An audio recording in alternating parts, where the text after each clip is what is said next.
നമസ്കാരം. Voters choice 2024 ഏവർക്കും സ്വാഗതം. വരാൻ പോകുന്ന ലോക്സഭാ തെരഞ്ഞെടുപ്പിൽ LDFിൻ്റെ സാധ്യതകളും വെല്ലുവിളികളും ചർച്ച ചെയ്തു വരികയാണ് ഞങ്ങൾ. കഴിഞ്ഞ ദിവസം ഇതുമായി ബന്ധപ്പെട്ടുള്ള ചർച്ചയ്ക്ക് തുടക്കം കുറിച്ചു. ഇന്ന് ആ ചർച്ച തുടരുകയാണ്. കേരളത്തിൻ്റെ ബാക്കിയുള്ള ലോക്സഭാ മണ്ഡലങ്ങളിൽ LDFിൻ്റെ പ്രകടനത്തെക്കുറിച്ച് ചർച്ചയിൽ നമ്മോടൊപ്പം ചേരുന്നു അഡ്വക്കേറ്റ് A. ജയശങ്കർ, രാഷ്ട്രീയ നിരൂപകൻ. ഒപ്പം Kerala Kaumudi deputy editor MM Zubair, Kerala കൗമുദിയുടെ പൊളിറ്റിക്കൽ കറസ്പോണ്ടന്റ് അരവിന്ദ് ബാബു. മൂവർക്കും സ്വാഗതം. ചർച്ച തുടരാം നമുക്ക്. ഇപ്പോൾ തൃശ്ശൂർ മണ്ഡലത്തിൽ നമ്മൾ ചേട്ടൻ പറഞ്ഞു ഇങ്ങനെ ഒരു സാധ്യത നിലനിൽക്കുന്നു, ഇടതുപക്ഷത്തിനൊരു സാധ്യത നിലനിൽക്കുന്നു. ഇപ്പോൾ പത്മജയുടെ പോക്ക്, BJPയിലേക്കുള്ള പോക്ക്, മുരളി മണ്ഡലം മാറി അവിടെ വന്നു. പക്ഷേ മുരളിയുടെ ഒരു സ്വന്തം മണ്ഡലമല്ലേ അത്? എങ്ങനെയാണ് ഇടതുപക്ഷത്തിന് അവിടെ? അത് സത്യത്തിൽ അങ്ങനെയല്ല. മുരളിക്ക് അവിടെ ഒരു ഇനീഷ്യൽ അഡ്വാൻറ്റേജ് ഇല്ല. പ്രതാപനുള്ളൊരു അഡ്വാൻറ്റേജ് ശരിക്കും മുരളിക്കില്ല. മുരളി ഒരു ഹെവി വെയ്റ്റ് താരമാണ്, അതിൽ സംശയമൊന്നുമില്ല. ഒരു സൂപ്പർ സ്റ്റാർ ഇമേജുള്ള ഒരു കോൺഗ്രസ്സുകാരനാണ്. കേരളത്തിൽ ഏത് മണ്ഡലത്തിലും പരീക്ഷിക്കാവുന്ന ഒരാളാണ്. പക്ഷേ അവിടുത്തെ ഒരു പ്രശ്നം എന്ന് വെച്ചാൽ പ്രതാപന് 5 കൊല്ലം അവിടെ പ്രവർത്തിച്ച ഒരു ഇനീഷ്യൽ എഡ്ജ് ഉണ്ടായിരുന്നു, അത് മുരളിക്കില്ല. മറിച്ച് മറുഭാഗത്ത് 2 ശക്തരായ സ്ഥാനാർത്ഥികളാണ്. ഒരാൾ സുരേഷ് ഗോപിയാണ്, മറ്റൊരാൾ സുനിൽകുമാറാണ്. സുനിൽകുമാറിൻ്റെ ഒരു ഗുണം, പുള്ളി ആ തൃശ്ശൂർക്കാരനാണ്, അന്തിക്കാട്ടുകാരനാണ്, നഗരത്തിലും ചുറ്റുപാടുമൊക്കെ നല്ല സുപരിചിതനാണ്. പിന്നെ ആളുകളിലൊക്കെ ഇറങ്ങിച്ചെല്ലുന്ന ഒരു പ്രവർത്തകനാണ്. ആ നിലയ്ക്ക് പുള്ളിക്ക് ഒരു വലിയ സ്വീകാര്യതയുണ്ട്. അത് മുരളിക്കില്ല. അതാണ് LDFിൻ്റെ വിജയം. പിന്നെ LDF രാഷ്ട്രീയമായിട്ട് ചെറിയൊരു എഡ്ജുള്ള, ഞാൻ പറഞ്ഞല്ലോ, ചെറിയ ഒരു എഡ്ജുള്ള മണ്ഡലമാണ് തൃശ്ശൂർ. അപ്പോൾ ആ എഡ്ജ് ഉപയോഗിച്ചിട്ട് ഇവർക്ക് മുന്നേറാൻ കഴിയും. പക്ഷേ അവിടെ സുരേഷ് ഗോപിയുടെ തെരഞ്ഞെടുപ്പ് പ്രചാരണത്തെ മോദി വരികയും ഒന്നിലേറെ തവണ മോദി അവിടെ വന്നു. ഞാൻ ചോദിക്കുന്നത്, അവിടെ ഒരു ന്യൂനപക്ഷ വോട്ട് കേന്ദ്രീകരണം വരികയും അത് മുരളിക്ക് അനുകൂലമായി പ്രവർത്തിക്കുകയും ചെയ്യുമോ? അങ്ങനെയാണെങ്കിൽ LDF ഏത് തരത്തിലായിരിക്കും അതിനെ നേരിടാൻ പോവുക? അത് ഇത് വളരെ കൃത്യമായിട്ടുള്ളൊരു ചോദ്യമാണ്. ഇങ്ങനെ ന്യൂനപക്ഷ വോട്ടുകളുടെ കേന്ദ്രീകരണം ഉറപ്പ്, ന്യൂനപക്ഷ വോട്ടുകളുടെ എന്ന് പറയാൻ പറ്റില്ല, മുസ്ലിം വോട്ടുകളുടെ, നമ്മൾ വളരെ സ്പെസിഫിക് ആയിട്ട് പറഞ്ഞാൽ മുസ്ലിം വോട്ടുകളുടെ ഒരു കേന്ദ്രീകരണം ഉണ്ടാകാം, നല്ല സാധ്യതയുണ്ട്. പ്രത്യേകിച്ച് ഏറ്റവും അടുത്ത എതിരാളി സുരേഷ് ഗോപിയാണ്. അത് സുരേഷ് ഗോപി ജയിക്കാനുള്ള സാധ്യത പോലും നമുക്ക് തള്ളിക്കളഞ്ഞുകൂടാ. അവിടുത്തെ ഒരു പ്രത്യേക സാഹചര്യത്തിൽ ഒന്നാമത് BJP വളരെ ശ്രദ്ധ വെച്ച് വരുന്ന മണ്ഡലമാണ്. BJPക്ക് സാമാന്യമായിട്ട് നല്ല ശക്തിയുണ്ട്. അതിൽ രണ്ടാമത് സുരേഷ് ഗോപി താര പ്രൗഢിയുള്ള ഒരു സ്ഥാനാർത്ഥിയാണ്. വെറും BJP അല്ല, അതിനേക്കാളും ഒരു സിനിമാ നടനാണ്. അപ്പോൾ ജാതിക്കും മതത്തിനും രാഷ്ട്രീയത്തിനും അതീതമായിട്ട് വോട്ട് പിടിക്കാവുന്ന ആളാണ്. അപ്പോൾ സ്വാഭാവികമായിട്ടും ഒരു പ്രധാന സ്ഥാനാർത്ഥി സുരേഷ് ഗോപിയാണ്. പിന്നെ അടുത്ത സ്ഥാനാർത്ഥി ആരാണെന്നുള്ള ചോദ്യം, അവിടെയാണ് പ്രശ്നം. അത് സുനിലാണോ മുരളിയാണോ, അല്ലെങ്കിൽ സുനിലാണോ പ്രതാപനാണോ?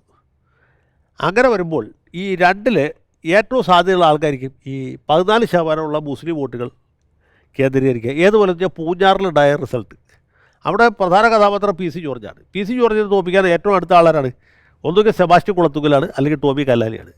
അപ്പോൾ ഇവർ വളരെ സൂക്ഷ്മമായിട്ട് നോക്കണം. അവർക്ക് തോന്നി കുളത്തുങ്കലിലാണ് സാധ്യത. അപ്പോൾ എന്ന് വെച്ചാൽ ഈ മൊത്തം കോൺഗ്രസ്സുകാർ, ലീഗുകാർ അടക്കമുള്ള ആ മുസ്ലിങ്ങൾ സംഘടിച്ച് കുളത്തുങ്കൽ വോട്ട് ചെയ്യാണ്. കല്ലാരി 3ാം സ്ഥാനത്തേക്ക് പോകുന്നു, കുളത്തുങ്കൽ ജയിക്കുന്നു. നേമത്ത് സംഭവിച്ചു. ഏതാണ്ട് ഇതൊക്കെ തന്നെയാണ്. അപ്പോൾ അങ്ങനെ ഒരു ന്യൂനപക്ഷ ഏകീകരണം വരികയാണെങ്കിൽ അത് സുനിൽകുമാറിനെ സഹായിക്കുമെന്നാണ്. തൃശ്ശൂർ സുനിൽകുമാറിനെ സഹായിക്കാനാണ് കൂടുതൽ സാധ്യത മുരളിയേക്കാൾ. അപ്പോൾ മുരളി ചെയ്തത് വിരോചിതമായൊരു പ്രവൃത്തിയാണെങ്കിൽ പോലും അത് രാഷ്ട്രീയത്തിലെ സംബന്ധിച്ചുള്ള ബുദ്ധിപരമായൊരു തീരുമാനമല്ല. പക്ഷേ ഈ നേരെ പറഞ്ഞ് വടകരയിലാണെങ്കിൽ മുരളിക്ക് കുറേ കൂടി സാധ്യതയുണ്ടായിരുന്നു. വടകരയിൽ മുരളി, ഈ കരുവന്നൂർ ബാങ്ക് വിഷയം, കരുവന്നൂർ ബാങ്ക് വിഷയം ഒരു ഭയങ്കര പ്രശ്നമാണ് ഇടതുപക്ഷത്തിന്. തൃശ്ശൂർ നേരിടുന്നൊരു, തൃശ്ശൂർ ജില്ലയിൽ, തൃശ്ശൂർ മണ്ഡലത്തിൽ പ്രത്യേകിച്ചും കരുവന്നൂർ ബാങ്ക് തട്ടിപ്പ് എന്ന് പറഞ്ഞ ചെറിയ കാര്യമല്ല. ഒരുപാട് ആളുകളുടെ പണം നഷ്ടപ്പെട്ടിട്ടുണ്ട്. ആ ഒരു വികാരം അവിടെ ഉണ്ട്. അവിടെ പറയുന്ന ഒരു തമാശ, ഈ പണം നഷ്ടപ്പെട്ടവരെക്കാൾ കൂടുതൽ ആളുകൾ അതിൻ്റെ ആനുകൂല്യം നേടിയവരാണ്. അപ്പോൾ അവർ CPMന് അനുകൂലമായി നിൽക്കുന്നു. അതൊക്കെ പറയാതെ മാത്രമേ ഉള്ളൂ. അതിൽ പണം, ഒരു ബാങ്ക് പൊളിയലും പണം പോകലും അല്ല. ഇതിൻ്റെ എല്ലാ ഘട്ടത്തിലും പാർട്ടി ലീഡർഷിപ്പിനെ അറിയാമായിരുന്നു. മനസ്സിലായില്ലേ? അല്ല, അങ്ങനെയാണെങ്കിൽ അതിൻ്റെ ഒരു പ്രധാന വിവരങ്ങൾ മുഴുവൻ അറിയാവുന്ന ഒരാൾ K. രാധാകൃഷ്ണനുമാണ്. K. രാധാകൃഷ്ണൻ പോലും അതിൽ ഒഴിവാകാൻ പറ്റിയില്ല. K. രാധാകൃഷ്ണൻ ഇടയ്ക്ക് പാർട്ടി സെക്രട്ടറി ആയിരുന്നു. K. രാധാകൃഷ്ണൻ പാർട്ടി ജില്ലാ സെക്രട്ടറി ആയിരുന്നു.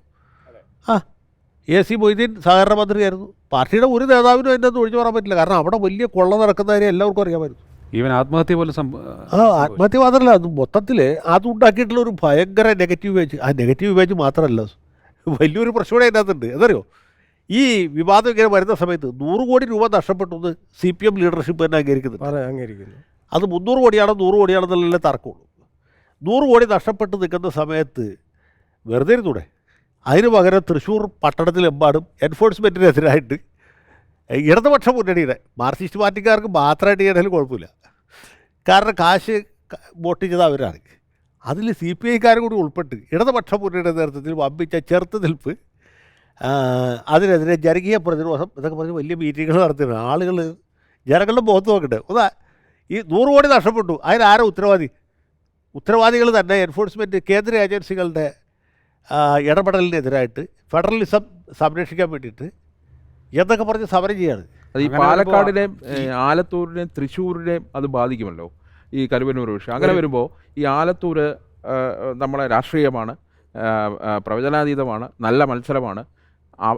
ഇനി രാധാകൃഷ്ണൻ അവിടെ തോൽക്കുകയാണെന്നിരിക്കട്ടെ, അത് സർക്കാരിനെതിരെയുള്ള ഒരു വിലയിരുത്തായി ഉറപ്പായിട്ടും അത് ആ രീതിയിൽ തന്നെ ചിത്രീകരിക്കപ്പെടും. കാരണം രാധാകൃഷ്ണൻ വെറും ഒരു രാധാകൃഷ്ണനല്ലല്ലോ, അത് ഈ ഭരിക്കുന്ന സർക്കാരിലെ ഒരു അംഗമാണ് എന്നതിൽ കൂടുതലായിട്ട് തൃശ്ശൂർ ജില്ലാ സെക്രട്ടറി ആയിരുന്ന ആളാണ്. കരുവന്നൂർ ബാങ്ക് അടക്കമുള്ള കാര്യങ്ങളുടെ രാഷ്ട്രീയവും ധാർമ്മികമായ ഉത്തരവാദിത്വത്തിന് അദ്ദേഹത്തിന് ഒഴിഞ്ഞു മാറാൻ പറ്റില്ല. അദ്ദേഹത്തിന് സാമ്പത്തികമായിട്ട് പ്രയോജനമൊന്നും ഉണ്ടായിട്ടുണ്ടാവില്ല. രാധാകൃഷ്ണൻ ഒരിക്കലും ഒരു അഴിമതി നടത്തുന്ന ആളെ അല്ല, നമുക്ക് ആർക്കും ആ രീതിയിലൊരു തർക്കമില്ല. പക്ഷേ ഇതിൻ്റെ ഒരു രാഷ്ട്രീയ ഉത്തരവാദിത്വമില്ലേ, അതിന് CPM ഒഴിഞ്ഞു മാറാൻ പറ്റില്ല. ഈ അപ്പോൾ അങ്ങനെ വരുമ്പോൾ ഈ സുനിൽകുമാറിൻ്റെയും സുനിൽകുമാറിൻ്റെയും രാധാകൃഷ്ണൻ്റെ സാധ്യതകളെ ഒരു പരിധിവരെ ഇത് ബാധിക്കാം. മാത്രവുമല്ല, ഈ സുരേഷ് ഗോപി ഇപ്പോഴല്ല, നേരത്തെ തന്നെ കരുവന്നൂരിൽ നിന്ന് തൃശ്ശൂർക്ക് കാൽനട ജാഥ നടത്തിയതാണ്. ആ ജാഥയ്ക്കുണ്ടായിരുന്ന റെസ്പോൺസ് ഭയങ്കരമായിരുന്നു. പക്ഷെ സിനിമയുടെ ഒരു ഗ്ലാമറിൻ്റെ ഇതിൽ ഏതെങ്കിലും കേരളത്തിൽ എങ്ങനെ ഏതെങ്കിലും സ്ഥാനാർത്ഥികൾ ജയിച്ചിട്ടുണ്ടോ? കേരളത്തിൽ ഗ്ലാമർ കൊണ്ട് മാത്രം ആരും ജയിക്കില്ല, മറിച്ച് ഒരു പല ഘടകങ്ങളുടെ കൂട്ടത്തിൽ ഇതൊരു ഘടകമായിട്ട് വരാം. ഇപ്പോൾ ചാലക്കുടിയിൽ തന്നെ, ചാലക്കുടിയിൽ വലിയ കോൺഗ്രസ് മണ്ഡലമാണ്. അങ്ങനെ കോൺഗ്രസ് മണ്ഡലമായ ചാലക്കുടിയിൽ PC ചാക്കോ ശക്തനായ സ്ഥാനാർത്ഥിയാണ്. അദ്ദേഹത്തിനെതിരെ ഇന്നസെൻറ്റ് മത്സരിച്ചപ്പോൾ ചാക്കോ തോറ്റതിന് പല കാരണങ്ങളുണ്ടായിരുന്നു. ഒന്നാമത് KP ധനപാലിൻ്റെ സീറ്റ് പിടിച്ചു പറിച്ചിട്ടാണ് വരുന്നത് എന്നുള്ള ഒരു കാര്യമുണ്ടായിരുന്നു. വെള്ളാപ്പള്ളി നടേശൻ്റെ എതിർപ്പുണ്ടായിരുന്നു. പിന്നെ എല്ലാ ഗ്രൂപ്പിലുംപ്പെട്ട കോൺഗ്രസ്സുകാർ അദ്ദേഹത്തിനെതിരായിട്ട് പ്രവർത്തിച്ചു. അതിലൊക്കെ ഉപരിയായിട്ട് ഈ ഒരു ഘടകം കൂടി ഉണ്ടായിരുന്നു. ഇന്നസെൻറ്റ് എല്ലാവർക്കും അറിവുള്ള ആളാണ്, എല്ലാവർക്കും പരിചയമുള്ള, എന്നുവെച്ചാൽ TV കണ്ടിട്ടും പരസ്യത്തിൽ വന്നിട്ടും സിനിമയിൽ അഭിനയിച്ചിട്ടും ഒക്കെ എല്ലാവർക്കും സുപരിചിതനായ വ്യക്തിയാണ്. അപ്പോൾ അതിന് ഒരു ചെറിയ ഒരു എഡ്ജ് ഉണ്ടായിരുന്നു. ആത്യന്തികമായിട്ട് വരുമ്പോൾ അതുകൊണ്ടുകൂടിയാണ് അദ്ദേഹം വിജയിച്ചത്. അപ്പോൾ ഇതൊരു ഘടകമാണ്, പല ഘടകങ്ങളിലും ഒരു ഘടകം, അത്രേ ഉള്ളൂ. നമ്മൾ കോഴിക്കോട്ടേക്ക് വന്നാലേ, കോഴിക്കോട് ഇപ്പോൾ നേരത്തെ പറഞ്ഞല്ലോ രാഘവൻ അവിടുത്തെ വളരെ ശക്തനായ സ്ഥാനാർത്ഥിയാണ്. പക്ഷേ എളമരം കരീമും അത്ര മോശപ്പെട്ട ഒരു സ്ഥാനാർത്ഥിയല്ല. നിലവിൽ രാജ്യസഭാ മെമ്പറാണ്, CITUവിൻ്റെ അഖിലേന്ത്യാ നേതാവ്, സംസ്ഥാന നേതാവ്, സംസ്ഥാന മന്ത്രിയായിരുന്നു. അപ്പോൾ ഈ ഘടകങ്ങളൊക്കെ വെച്ച് നോക്കുമ്പോൾ പിന്നെ പ്രത്യേകിച്ചും പാർട്ടിയുടെ ഒരു വലിയ തോതിലുള്ള പിന്തുണയുമുണ്ട്. അങ്ങനെ വരുമ്പോൾ അവിടെ ഒരു മാറ്റം വരാൻ സാധ്യത. വലിയ മത്സരം നടക്കുന്ന മണ്ഡലങ്ങളിൽ ഒന്നാണ് കോഴിക്കോടിന് ഇപ്പോൾ ഈ പറഞ്ഞതിനൊക്കത്തിലുപരിയായിട്ട് വേറെ ഘടകം കൂടിയുണ്ട്. മുസ്ലിം വോട്ടുകളുടെ ഒരു കേന്ദ്രീകരണം കരീം തീർച്ചയായിട്ടും പ്രതീക്ഷിക്കുന്നുണ്ട്. പ്രത്യേകിച്ച് ഈ പോപ്പുലർ ഫ്രണ്ട് നിരോധിച്ചതിന് ശേഷം ഇങ്ങനെയുള്ള വിധ്വംസക ശക്തികളെല്ലാം ഇതിൻ്റെ CPMകാരായിട്ട് നടക്കുകയാണ്. അത് കോഴിക്കോട്ടും അങ്ങനെ തന്നെയാണ്. അത് പൊന്നാനിയിലും അവർ പ്രതീക്ഷിക്കുന്നുണ്ട്. പൊന്നാനിയിലും ഇതുപോലെ ഒരു വോട്ട് പ്രതീക്ഷിക്കുന്നുണ്ട്. പക്ഷേ കോഴിക്കോട്ട് ഇത് ശക്തമായിട്ട് കിട്ടുമെന്നും എല്ലാ മുസ്ലിം ഗ്രൂപ്പുകളുടെ സമസ്തയിലെ 2 ഗ്രൂപ്പുകാരുടെയും അതുപോലെ മറ്റ് ഈ ചിഹ്ന ഗ്രഹങ്ങളുടെയൊക്കെ വോട്ട് അവർക്ക് കിട്ടും. ലീഗ് മന്ത്രി മുഹമ്മദ് റിയാസിൻ്റെ സ്ഥലമാണ്. മുഹമ്മദ് റിയാസിൻ്റെ സ്ഥലമാണെന്നുള്ള വേറെ തരത്തിൽ പ്രശ്നമാണ്. കാരണം മുഹമ്മദ് റിയാസും പിണറായി വിജയനും കൂടി കരീമിനെ തോൽപ്പിക്കാൻ നിർത്തിയിരിക്കുക എന്നുള്ളതാണ് കോഴിക്കോട്ടുള്ള ജനസംസാരം. അത് വേറെ ഘടകമാണ്. അത് കോഴിക്കോട്ടെ ഈ അന്തർനാടകങ്ങൾ വേറെ ഉണ്ട്. പക്ഷേ കരീം ശക്തമായിട്ട് രംഗത്തുണ്ട്. ചെറിയ ആളൊന്നുമല്ല, അദ്ദേഹം നല്ല ജനപിന്തുണയുള്ള ആളാണ്, ട്രേഡ് യൂണിയൻ നേതാവാണ്, നല്ല ചാതുര്യമുള്ള ആളാണ്. കരീമിനെ നമുക്ക് ഒരിക്കലും കുറച്ച് കാണാൻ പറ്റുകയില്ല. ഞാൻ പറഞ്ഞത് ഒരു ആ രീതിയിൽ നല്ല ഗംഭീരമായ സ്ഥാനാർത്ഥിയാണ്. അത് കൂടാതെ വേറൊരു പ്രശ്നം കൂടെ അവിടെ ഉണ്ട്. ഈ MT രമേശ് എന്ന് പറഞ്ഞ സ്ഥാനാർത്ഥി വരും, BJPയുടെ വോട്ട് ഷെയർ കൂടും. അപ്പോൾ അത് ആരെ കൂടുതൽ ബാധിക്കും എന്നുള്ളൊരു പ്രശ്നമുണ്ട്. അത് രാഘവനെയാണോ കൂടുതൽ ബാധിക്കുക അതോ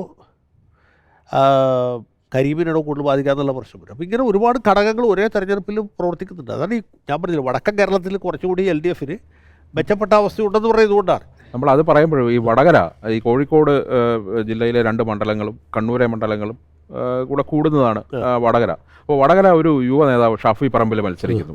ഈ അവിടെ TP ചന്ദ്രശേഖരൻ വിഷയം പോലെ വലിയ പ്രശ്നം, CPM-നെ വലിയ രീതിയിൽ പ്രകോപിതരാക്കുന്ന ഒരു വിഷയം അവിടെയുണ്ട്. അതിൻ്റെ അലയൊലി ഈ കോഴിക്കോടും ഏശത്തില്ലേ? കോഴിക്കോട് ബാധിക്കും. കോഴിക്കോട് തീർച്ചയായിട്ടും ബാധിക്കും. കാരണം കോഴിക്കോട് വടകര അടുത്തടുത്ത് കിടക്കുന്ന മണ്ഡലങ്ങളാണെന്ന് മാത്രമല്ല, വടകരയുടെ 5 അസംബ്ലി സെഗ്മെൻറ്റ്സ് കോഴിക്കോട് ജില്ലയിലാണ്. മുല്ലപ്പള്ളി രാമചന്ദ്രൻ ജയിക്കുമ്പോഴും മുരളീധരൻ ജയിക്കുമ്പോഴും ഈ 5 അസംബ്ലി സെഗ്മെൻറ്റ്സും കോൺഗ്രസിന് സപ്പോർട്ട് ചെയ്യും. കേരളത്തിലെ ഏറ്റവും അധികം ഇടതുപക്ഷക്കാരുള്ള സ്ഥലമാണ്. പക്ഷേ വോട്ട് കോൺഗ്രസിനാണ് കിട്ടുക. അതിൻ്റെ കാരണം എന്ന് വെച്ചാൽ പല ഘടകങ്ങളുണ്ട്. CPM-കാർ തന്നെ CPM-നെതിരെ വോട്ട് ചെയ്യുന്ന സ്ഥലമാണ് വടകര. അത് ഈ കൊലപാതക രാഷ്ട്രീയത്തോടുള്ള എതിർപ്പുകൊണ്ടാണ്.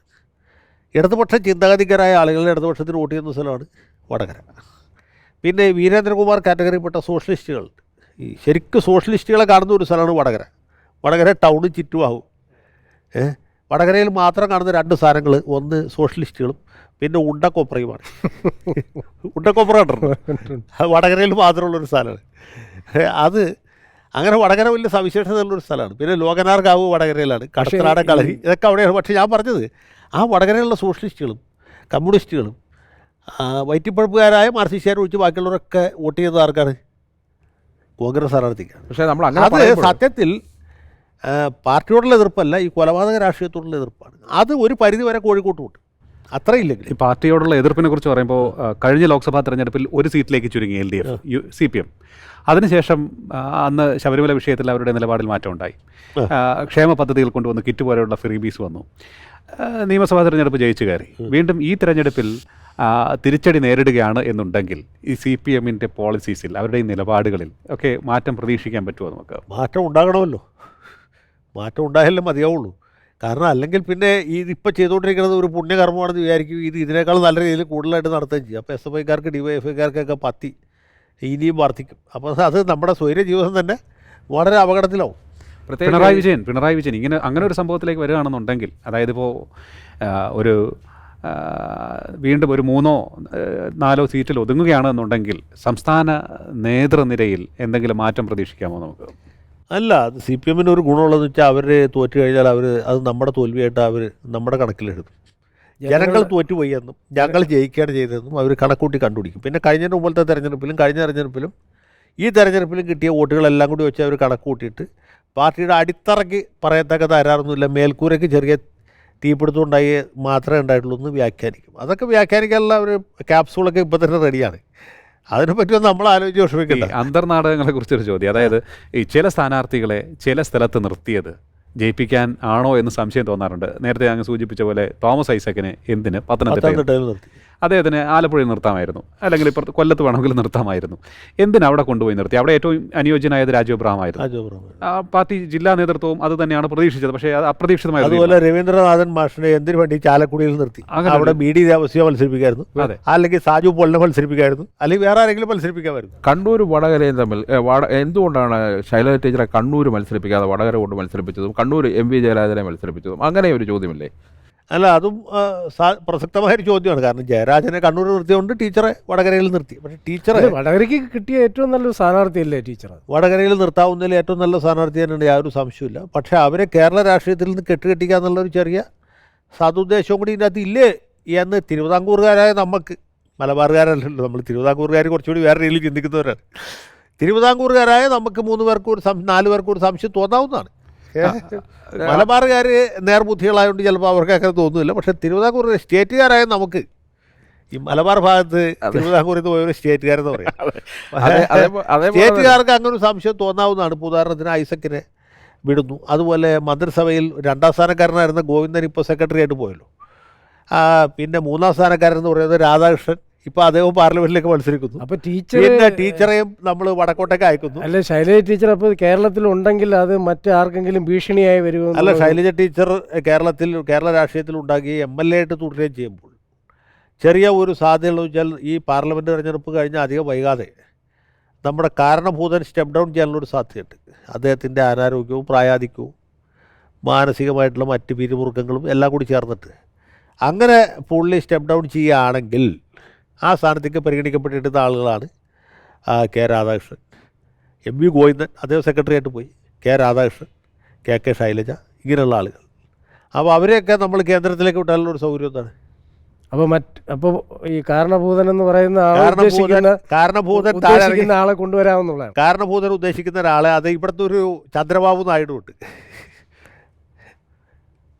എൻ ടി രാമറാവുവിൻ്റെ മനസ്സിലായി. അപ്പോൾ ചന്ദ്രബാബു നായിഡുവിന് ഉള്ള വഴി ഒരുക്കാനാണ് എന്ന് വിചാരിക്കാനും സാധ്യത. നമുക്ക് തിരുവിതാംകൂറിൽ നിന്ന് നമ്മൾ തിരുവിതാംകൂർ ബുദ്ധി ഉപയോഗിക്കണമല്ലോ. നമ്മളിപ്പോ ഈ ചന്ദ്രബാബു നായിഡുവിനൊക്കെ പറയുന്നതിനേക്കാൾ മുഹമ്മദ് റിയാസിനെ കൊണ്ടുവരാൻ ഒരു ഗ്രാൻഡ് ഡിസൈനിന്റെ ഭാഗമായിട്ടാണ് എന്നാണ് എൻ്റെ ഒരു വിലയിരുത്തൽ. നമ്മളിത് പറയുമ്പോൾ 2 ചോദ്യങ്ങളുണ്ട്. ഈ കണ്ണൂർ വരെയുള്ള മണ്ഡലങ്ങൾ നമ്മൾ പറഞ്ഞു, പക്ഷേ കാസർഗോഡ് ഈ കണ്ണൂരിൽ നിന്നുള്ള 2 ശക്തമായ മണ്ഡലങ്ങൾ, കാസർഗോഡിന്റെ മണ്ഡലത്തിന്റെ സ്വഭാവം നോക്കിയാൽ പൊതുവെ ഇടത് സ്വഭാവമുള്ള ഒരു മണ്ഡലമാണ്. കഴിഞ്ഞ തവണ രാജ്ഭവൻ ഉണ്ണിത്താൻ ജയിക്കുന്നു. പക്ഷേ അവിടെ ഇത്തവണത്തെ സ്ഥാനാർത്ഥി കാസർഗോഡ് ജില്ലാ സെക്രട്ടറിയെ ഇറക്കി. അവിടെ VPP മുസ്തഫയെ പരിഗണിച്ചിരുന്നു, TV രാജേഷിനെ പരിഗണിച്ചിരുന്നു. ഇവരെ ഒന്നും മത്സരിപ്പിക്കാതെ എന്തിനായിരിക്കും CPM അങ്ങനെ ഒരു തീരുമാനത്തിലേക്ക് പോയത്? അത് ഈ CPMകാരുടെ കാര്യം നമുക്ക് ആർക്കും ഒന്നും പറയാൻ പറ്റിയില്ല. ബൈബിളിൽ പറഞ്ഞിട്ടുണ്ട്. എനിക്കറിയാത്തത് 3 കാര്യങ്ങളാണ്. ഒന്ന്, പാറപ്പുറത്ത് പാമ്പിൻ്റെ വഴിയും, ആകാശമധ്യേ കപ്പലിൻ്റെ വഴിയും, പിന്നെ സമുദ്രമധ്യേ കപ്പലിൻ്റെ വഴിയും, പാറപ്പുറത്ത് പാമ്പിൻ്റെ വഴിയും, ആകാശത്ത് പരുന്തിൻ്റെ വഴിയും, പിന്നെ സ്ത്രീയോടൊപ്പം പുരുഷൻ്റെ വഴിയും എന്നാണ്. മാർക്സിസ്റ്റുകാരുടെ കാര്യം അതുപോലെ തന്നെയാണ്.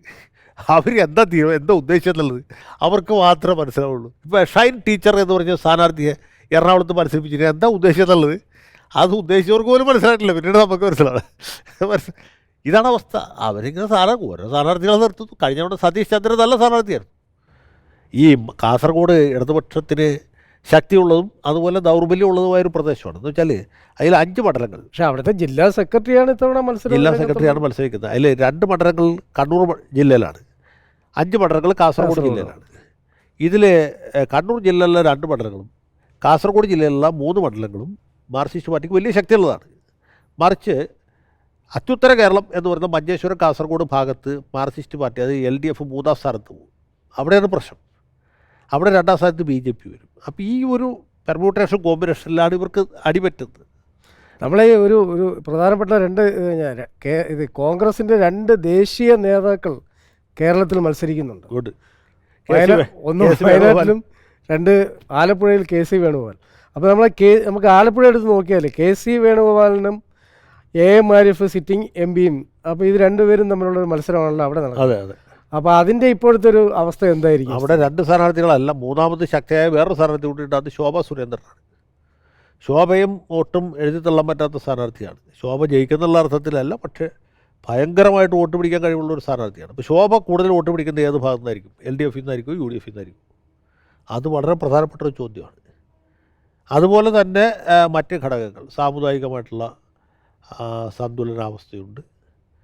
പിന്നെ 2 പാർട്ടികളുടെയും സ്വാധീന ശക്തിയുണ്ട്. പണം ഒരു പ്രധാനപ്പെട്ട ഘടകമാണ്. വേണുഗോപാൽ വെറും ഒരു സ്ഥാനാർത്ഥിയല്ലല്ലോ, അത് കർണാടകത്തിൻ്റെ ചുമതലയുള്ള. വേണുഗോപാലിന് പണത്തിൻ്റെ കാര്യത്തിൽ അങ്ങനെ യാതൊരു ക്ഷാമവും ഇല്ല. ഞാൻ പറഞ്ഞത് കർണാടകയുടെ ചുമതലയുള്ള ഒരു KPCC നേതാവാണ്. അപ്പോൾ DK ശിവകുമാർ അടക്കമുള്ള മൂലധന ശക്തികളുടെ, അല്ലെങ്കിൽ ബെല്ലാരിയിലെ റെഡ്ഡിമാരുടെയൊക്കെ ഒരു സാമ്പത്തിക സഹായം പ്രതീക്ഷിക്കാം. അപ്പോൾ ഈ കേരളത്തിൽ LDFൻ്റെ സാധ്യത നോക്കുകയാണെന്നുണ്ടെങ്കിൽ ഉറപ്പുള്ള സ്ഥാനാർത്ഥികൾ ആരൊക്കെ ആയിരിക്കും? അല്ല, ഉറപ്പ് നമുക്ക് ഒരു സ്ഥാനാർത്ഥിയെക്കുറിച്ച് പറയാൻ പറ്റുകയില്ല. പക്ഷേ കുറച്ച് മെച്ചപ്പെട്ട സ്ഥിതിയിൽ നിൽക്കുന്നത് ഒരാൾ തീർച്ചയായിട്ടും സുനിൽകുമാറാണ്. പിന്നെ ഒരു പക്ഷേ കൊടിക്കുന്നിൽ സുരേഷ് എത്രമാത്രം അൺപോപ്പുലർ ആവുന്നു എന്നുള്ളതിനെ ആശ്രയിച്ചിട്ടാണ് അരുൺകുമാറിൻ്റെ സാധ്യത വരുന്നത്. രാധാകൃഷ്ണൻ മെച്ചപ്പെട്ട ഒരു സ്ഥാനാർത്ഥിയും കൊള്ളാവുന്ന മണ്ഡലത്തിലാണ് മത്സരിക്കുന്നത്. പുള്ളി വേണമെങ്കിൽ, പിന്നെ ഇളമരക്കരിയും ശൈലജ ടീച്ചർ, അതിനേക്കാളും ജയരാജന് കുറച്ചുകൂടി സാധ്യതയുണ്ട്. കാരണം KS സുധാകരൻ്റെ ആരോഗ്യസ്ഥിതിയും പ്രശ്നങ്ങളൊക്കെ ഉള്ളതുകൊണ്ടും കണ്ണൂർ തുല്യ നിലയിലുള്ള മണ്ഡലമാണ്. നെക്ക് ആൻഡ് നെക്ക് ഫൈറ്റാണ്. ജയരാജൻ നല്ല കാൻഡിഡേറ്റാണ്, ലോക്കലായിട്ട് നല്ല സപ്പോർട്ടുള്ള ആളാണ് MV ജയരാജൻ. അപ്പോൾ ഒരു 5 സീറ്റ് വരെയൊക്കെ LDFന് നമുക്ക് പ്രതീക്ഷിക്കാം. ഏതൊക്കെ കിട്ടുന്നത് ഇപ്പം പറയാൻ പറ്റില്ല. എന്നാലും കഴിഞ്ഞ തവണത്തേക്കാളും നില മെച്ചപ്പെടുത്തും എന്നാണ് നമുക്ക് ഏകദേശം ഈ ഘട്ടത്തിൽ പറയാൻ സാധിക്കും. മോശമാകത്തില്ല. മോശമാവാൻ പറ്റൂല്ലോ. ലോക്സഭാ തെരഞ്ഞെടുപ്പിൽ കേരളത്തിൽ LDFൻ്റെ പ്രകടനം ഒന്നിലൊതുങ്ങില്ല കഴിഞ്ഞ തവണത്തെ പോലെ എന്ന അഭിപ്രായമാണ് ഇപ്പോൾ ഉയർന്നു വരുന്നത്. എന്നാലും പോരാട്ടങ്ങൾ ഒട്ടേറെ മണ്ഡലങ്ങളിൽ കടുപ്പമേറിയതായിരിക്കും. ചർച്ചയിൽ പങ്കെടുത്ത അഡ്വക്കേറ്റ് എ ജയശങ്കർ, ഒപ്പം Kerala Kaumudi deputy editor MM Zubair, political correspondent Aravind Babu, എല്ലാവർക്കും നന്ദി, നമസ്കാരം.